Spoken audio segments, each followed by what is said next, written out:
செல்வ சார் இருக்காருங்களாமா? இல்லப்பா, அவன் குளிச்சிட்டு இருக்கான். ஆமா, நீ யாரு? நான் சக்தியோட அண்ணன்.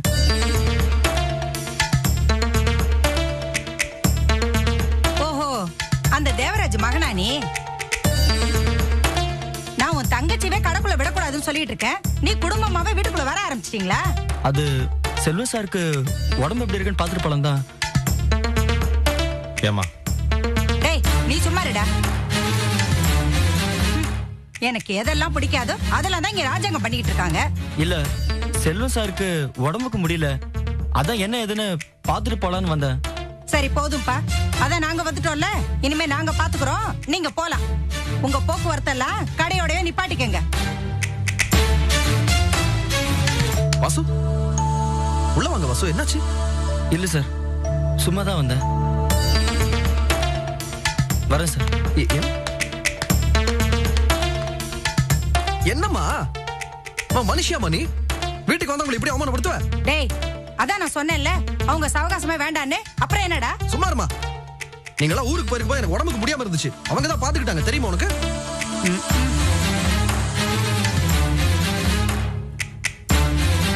அண்ணே, அன்னைக்கு நீங்க கொடைக்கானல்ல இருந்து போன் பண்ணும்போது நம்ம வீட்டுல சக்தி என் கூட இருந்தாங்க. அந்த ஒரே காரணத்தினால தான் எனக்கு உடம்பு முடியலங்கிற விஷயத்தை கூட உங்கள்கிட்ட சொல்லல. சரி விடுறா. என்னண்ணே, அம்மா அட்டகாசம் பண்ணும்போதெல்லாம் இந்த ஒரு வார்த்தையை விட்டா வேற எதுவுமே தெரியாது உங்களுக்கு? ஆமாண்டா, இப்படி நீயே என்ன தூத்து அப்புறம் ஏன் மத்தவங்கள என் தலை உருட்ட மாட்டாங்க? இதோ இவளோட அப்பா, அவர் என்னடானா கூட்டு வச்சு மூக்க இருக்கிற மாதிரி அறுத்துட்டாரு.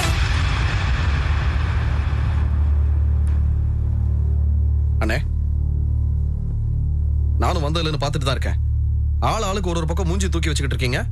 அம்மா என்னடானா என்னென்னமோ சொல்லிட்டு இருக்காங்க. அப்படி என்னதான் நடந்துச்சு?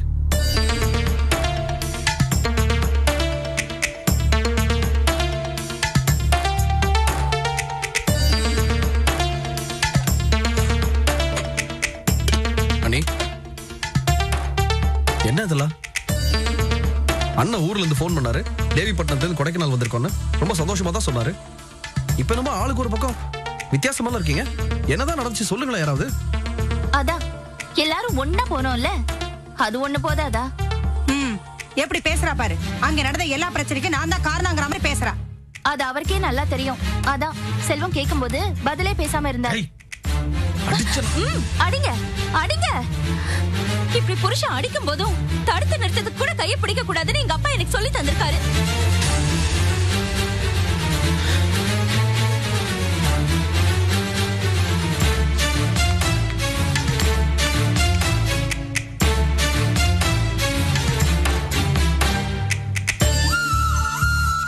சரோமா, என்னம்மா அது இப்படி எதிர்த்து பேசுறியே? பதிலுக்கு பதில் பட்டு பட்டு பதில் பேசுறியம்மா. என்ன பண்ண சொல்றீங்க பாட்டி? எவ்வளவோ பொறுத்து பார்த்துட்டு என்னால முடியல. அடி உதையால உடம்புதான் மறுத்து போகும், ஆனா மனசுமா என்னால முடியல. என்ன வருதோ அது வரட்டும் பாட்டி.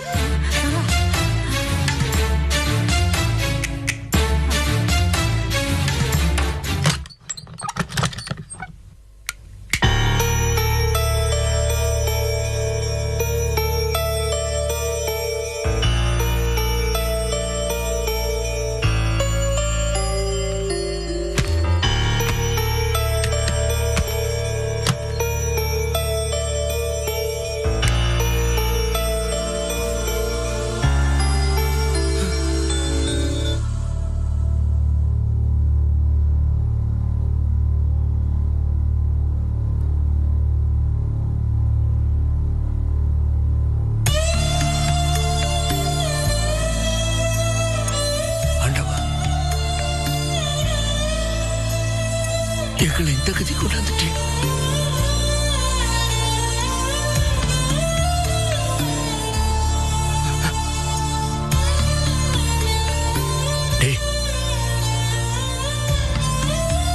ஒரு மனுஷன் கோயில் பிரார்த்தனை, ஜோசிய பரிகாரம் இதெல்லாம் நாடி ஏண்டா போறான்?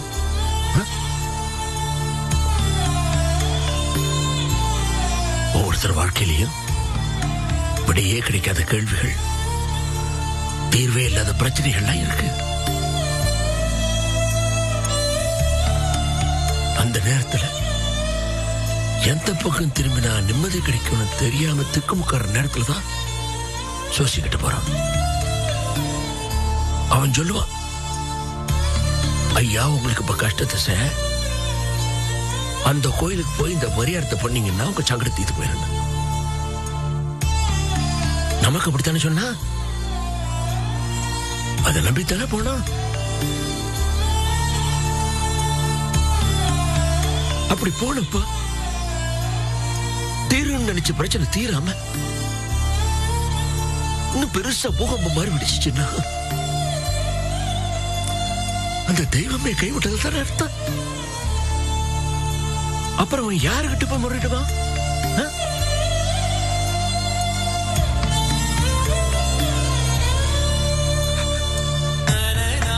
மனுஷன் நொறுக்கி போயிட மாட்டான்.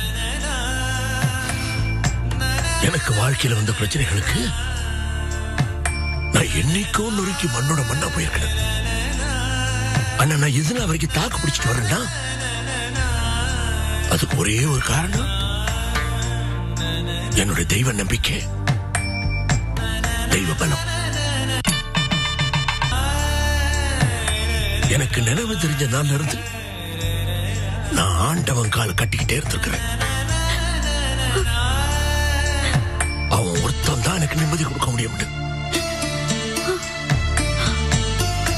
அவன் கிட்ட நான் எனக்கு மன உறுதி வேணும், திரேகத்தை எனக்கு ஆரோக்கியம் வேணும்னு கேட்பேன். எனக்காக இல்லை, என் பிள்ளைகளுக்கு அடுக்கடுக்க பிரச்சனைகள் வந்துட்டே இருக்குது இல்ல, அதை தீர்த்து வைக்கணும்ல, அதுக்காக கேட்பேன். ஆனா இப்ப என்னவோ அந்த தெய்வமே கைவிட்ட மாதிரி இருக்குது. வாழ்க்கையில தோத்து போயிட்ட மாதிரி தோணுது.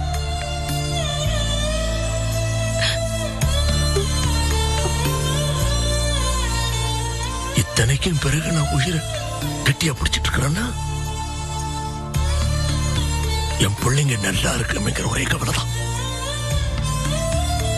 அது மட்டும்தான் இந்த உடல் இந்த உயிரை விட்ட வச்சுக்கிட்டு. இப்ப நடந்திருக்கிற மணிக்கு பிறகு நான் இப்படி எத்தனை நாள் தாக்கு பிடிப்படும் எனக்கு சந்தேகமா தான் இருக்கு.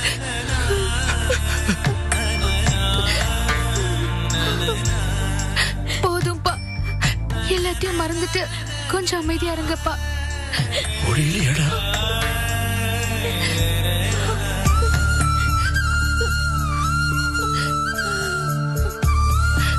அப்பா அழாதீங்கப்பா, போதும்பா. யாரு வேணா எப்படி வேணா போகட்டும், என்ன வேணா ஆகட்டும். இந்த கவலை அக்கறை இது எல்லாத்தையும் ஓரம் கட்டிட்டு கொஞ்சம் சுயநலத்தோட இருக்கப்பா. வாங்கப்பா, வந்து படுங்க. எந்திரிங்கப்பா. அப்பா வாங்கப்பா, வந்து படுங்க. வாங்கப்பா.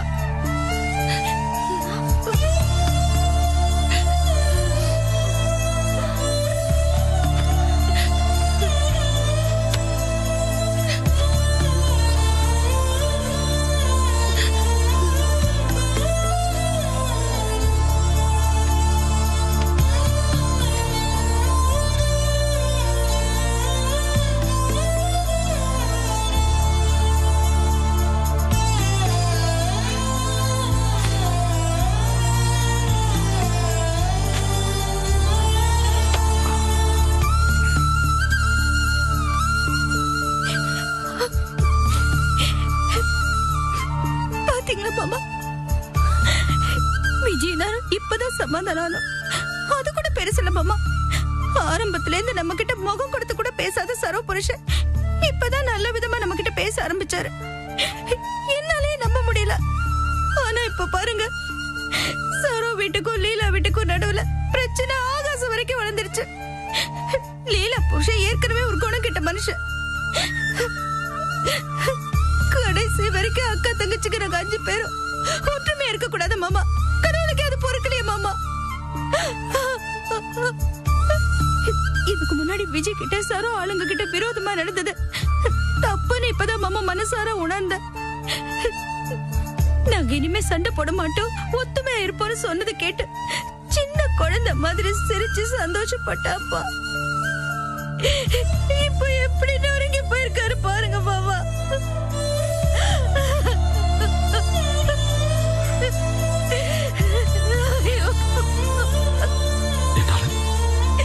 அவர் முகத்தை நேருக்கு நேரா பார்க்கவே முடியல. பாவம். அவர் மட்டும் பாவம் இல்ல, நம்ம எல்லாருமே பாவமா தான் வந்து நிக்கிறோம். மாமா, நாம அப்படின்னு பெருசா ஆசைப்பட்டோம். நமக்குள்ள சண்டை சச்சரவு இல்லாம ஒத்துமையா இருக்கணும்னு நினைச்சோம். அது அவ்வளவு பெரிய கஷ்டமான விஷயமா மாமா?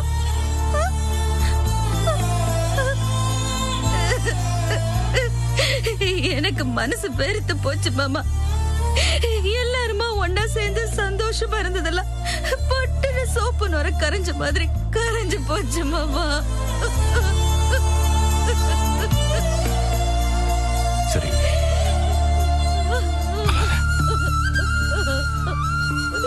இனிமே நம்ம என்ன பண்ண முடியும்? ஒண்ணுமே பண்ண முடியாம ஆயிப்போச்சு.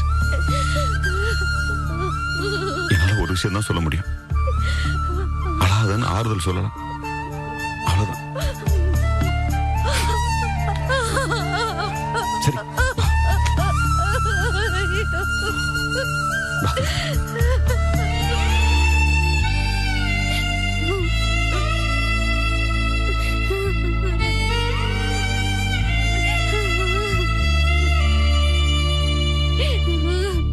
இது எல்லாத்தையும் விட பெரிய கொடுமை இது எல்லாமே எங்க அப்பா முன்னாடி நடந்ததுதான். என் மனசுக்கு எவ்வளவு பாரமா இருக்கு தெரியுமா? விஜய், ஏன் இப்படி அழுதுகிட்டு உடம்ப கெடுத்துக்கிற? எப்படிங்க அழாம இருக்க முடியும்? நீங்க தான் நடந்ததை பாத்தீங்கல்ல. நானும் தான் பார்த்தேன். பார்த்து என்ன பண்ண முடிஞ்சுச்சு? கையால் ஆகாத தனத்தை நினைச்சு வேதனை தான் அடைய முடிஞ்சுச்சு. பாத்தீங்களா மாமா, நல்லதே நடக்கணும், எந்த பிரச்சனையும் வரக்கூடாதுன்னு நிறைய பேர் நினைக்கிறோம். ஆனா அது நடக்கல. பிரச்சனை நடக்கணும்னு ஒரே ஒருத்தவங்க நினைக்கிறாங்க, அது மட்டும் நடக்குது. கொடுமை, இது பெரிய கொடுமை மாமா. விஜய், உங்ககிட்ட எப்படி சொல்றதுன்னு எனக்கு தெரியல. உங்க அப்பாவை விட எனக்கு அனுபவம் ஜாஸ்தி, வயசும் ஜாஸ்தி. ஆனா என்னோட மொத்த வாழ்க்கையை சேர்த்து பார்த்தா கூட உங்க அப்பா ஒரு நாள் படுற கஷ்டத்தை நான் பட்டதில்லை.